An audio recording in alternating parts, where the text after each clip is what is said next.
कोलकाता के RG Kar medical college and hospital में जो घटना हुई है उसे सुनने और देखने के बाद दिल दहल जाता है। एक डॉक्टर जो कंटिन्यूअस शिफ्ट करने के बाद आराम करने के लिए कुछ देर के लिए सेमिनार हॉल में जाती है और अगले दिन मॉर्निंग में उसकी डेड बॉडी पाई जाती है सेमिनार हॉल में सेमी न्यूड कंडीशन में। ऑटोप्सी रिपोर्ट में जो डिटेल बाहर आए हैं वो इतने भयावह हैं कि उनको पढ़ने के बाद रूह कांप जाती है। इस पोस्टमार्टम रिपोर्ट के अनुसार जो ट्रेनी डॉक्टर थी उनको गला दबाकर मारा गया था। उनके थायराइड कार्टिलेज ब्रोकन कंडीशन में थे। उनके प्राइवेट पार्ट पर सीरियस घाव के निशान थे। उनके बेली, लिप्स, फिंगर, लेफ्ट लेग हर जगह इंजरी के मार्क्स थे। उनके फेस पर स्क्रैच मार्क्स थे और इमेज के अनुसार उनके मुंह और आंख से कंटिन्यूअस ब्लीडिंग हो रही थी। सोचो उस फैमिली पर क्या बीतती होगी जिसने अपनी फूल जैसी बेटी को पाल पोस कर बड़ा किया और पढ़ा लिखा कर उसे डॉक्टर बनाने के सपने देखता है और एक दिन एक पागल आता है, दरिंदा आता है और इस फूल को रौंद के चला जाता है। हॉस्पिटल की तरफ से पहला कॉल ट्रेनी डॉक्टर की फैमिली को किया जाता है और बताया जाता है कि उनकी बेटी ने सुसाइड कर लिया है। लेकिन जब ट्रेनी डॉक्टर की माँ वहां हॉस्पिटल पहुंचती हैं तो उनको उनकी बेटी की बॉडी नहीं दिखाई जाती है और मृत्यु के 12 घंटे बाद उनकी माँ को उनकी बॉडी दिखाई जाती है। इससे पता चलता है कि हॉस्पिटल द्वारा और इस हॉस्पिटल और कॉलेज के जो प्रिंसिपल हैं संदीप घोष द्वारा बहुत लापरवाही बरती गई है और इस पूरे घटना को एक सुसाइड केस साबित करने की कोशिश की गई है।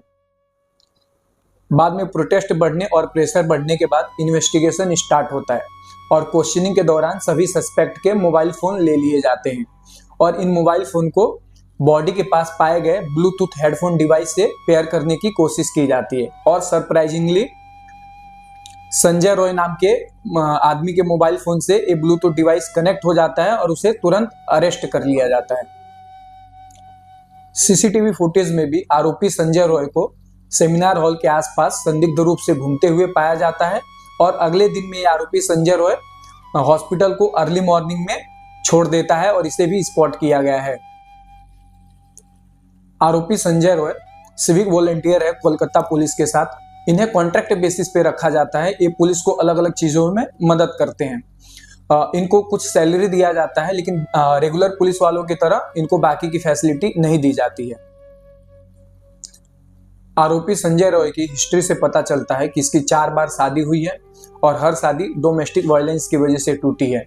अब आप सोचो कि जिस आदमी पे डोमेस्टिक वायलेंस के आरोप हैं, जो अपनी वाइफ को फिजिकली अब्यूज करता है, ऐसे आदमी को कोलकाता पुलिस अपने साथ रखती है। और ये आदमी इतना बड़ा पाप करने के बाद इतने कॉन्फिडेंस में होता है कि ये जाके वापस पुलिस बैरक में सोता है। जब प्रेशर बढ़ता है तो RG Kar College and Hospital के principal Sandip Ghosh moral responsibility लेते हुए रिजाइन कर देते हैं। लेकिन इनका पॉलिटिकल कनेक्शन और टच इतना अच्छा है कि सोचो 8 घंटे के अंदर अंदर इनको दूसरे कॉलेज में अपॉइंट कर लिया जाता है। हालांकि जब ये खबर चलती है तो बवाल मचता है और वहां के स्टूडेंट भी इस अपॉइंटमेंट के खिलाफ प्रोटेस्ट करने लगते हैं। फिलहाल में कोलकाता हाईकोर्ट ने इस केस को सीबीआई को सौंप दिया है और आगे इस मामले को अब सीबीआई ही देखेगी। इंडियन मेडिकल एसोसिएशन ने भी इस घटना के खिलाफ पूरे देश भर में प्रोटेस्ट किया और 24 घंटे के लिए विथड्रॉल ऑफ सर्विस का अनाउंसमेंट किया। इस घटना को देखकर पता चलता है कि वुमेन सेफ्टी के लिए अभी भी बहुत कुछ किए जाने की जरूरत है। वुमेन सेफ्टी को लेकर एक डेडिकेटेड सिस्टम होना चाहिए जो वुमेन सेफ्टी पे और अच्छे से काम करे और जो आरोपी पाए जाए उनको जल्द से जल्द कठोर से कठोर सजा दी जाए ताकि सोसाइटी में एक सही मैसेज जाए।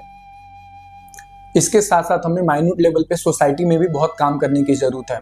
जैसे कि अगर आपको लड़का है तो उसकी अपब्रिंगिंग आप ऐसे करो कि वो किसी भी लड़की को विदाउट कंसेंट छूने की हिम्मत ना करे। और अगर आपको लड़की है तो जैसे डांस क्लास भेजते हो, ट्यूशन भेजते हो, वैसे उसको डिफेंस क्लास भी लगवाओ ताकि ऐसे सिचुएशन से बचने के लिए वो अपने आप को प्रिपेयर कर सके और अपने आप को बेबस महसूस ना करे। क्योंकि ऐसे दुष्कर्म करने वाले लोग इसी सोसाइटी से आते हैं, किसी दूसरे ग्रह से नहीं। और इसी सोसाइटी में ऐसे लोग भी पाए जाते हैं जो ऐसे दुष्कर्म होने के बाद भद्दे भद्दे कमेंट करते हैं, जो कभी कहते हैं कि पता है माहौल खराब है तो ऐसे छोटे कपड़े पहनने की क्या जरूरत थी, पता है माहौल खराब है तो लेट नाइट जाने की क्या जरूरत थी। अब इस केस में क्या बोलोगे? पता है माहौल खराब है तो डॉक्टर बनने की क्या जरूरत थी, पता है माहौल खराब है तो काम पे जाने की क्या जरूरत थी, यही बोलोगे? बोलो।